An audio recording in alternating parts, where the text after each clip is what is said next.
আজিকালি এনেকুৱা হৈছে মানুহে কয় মোৰ দুখ আপোনাৰ সুখ নহয়, মানুহ নমৰালৈকে সদায় যন্ত্ৰণাত ভোগে।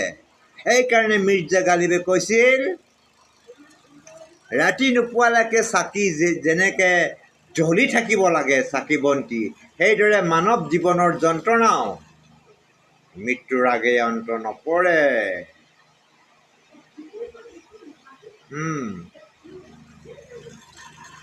তাৰপিছত বাহাদুৰ শ্বাহ জাফৰে এটা ভাল কৈছিল কথা, হৃদয়ত দি আছে তাক মন্দিৰতো নোপোৱা, মছজিদতো নোপোৱা, নামঘৰতো নোপোৱা।